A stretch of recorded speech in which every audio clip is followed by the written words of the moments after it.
Hi everybody, I'm Phil Shuman. We are live at Dodger Stadium. This is the new center field plaza. You may not be familiar with it. This used to just be a parking lot, but this is the new entrance to Dodger Stadium. It actually debuted this year. It was ready last year, but because of the pandemic, no fans were here. This is behind the center field wall. The Jackie Robinson statue is here. Lots of fun restaurants.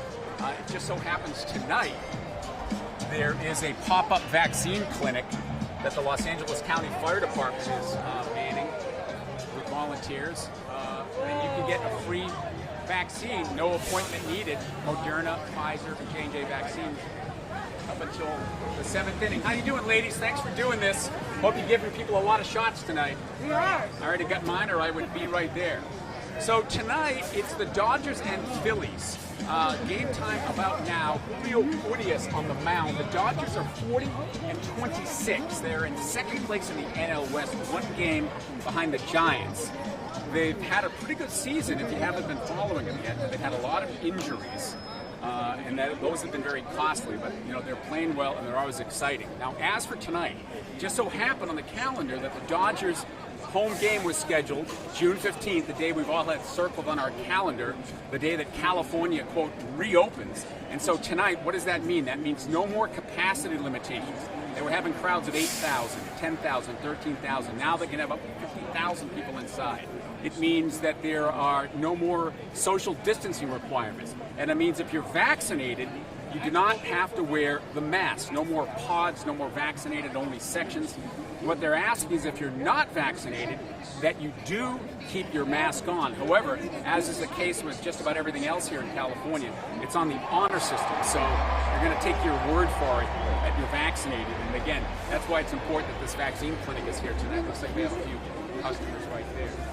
Now the Dodgers and Major League Baseball, of course, have long been ready for this. The employees, if you're wondering, the employees are still going to wear masks. That's been one of the sort of unresolved or controversial issues here in California. What about the workplace? What about if you work in an office, if you work in a restaurant, if you work in a retail store, if you work in a factory?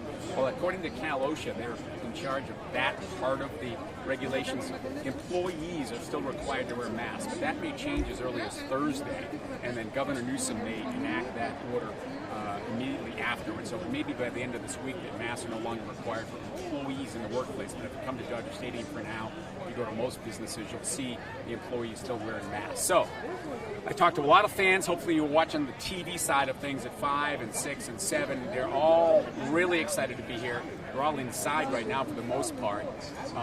Just talking about how they've been waiting for this day, how there's a sense of freedom, reopening. They're excited. It's a symbolic as well as a physical thing to get rid of those masks, even though, on our news tonight, a reminder, we lost more than 63,000 people in California alone, and almost half of those in Los Angeles County. So while we're enjoying the fact that the Dodgers are back and things are reopened, we still have to keep those somber numbers in mind. So I actually have a credential, and I'm going to be able to go in and watch some of this game. I'm told the press box is actually open too. It hasn't been open. They have designated areas for the news media. And we're going to talk to fans. We're going to have a lot more coming up on the broadcast side of things, Fox 11 News at 10 o'clock. So for now, I'm Phil Shuman, live from Dodger Stadium. Hope to see you tonight on TV.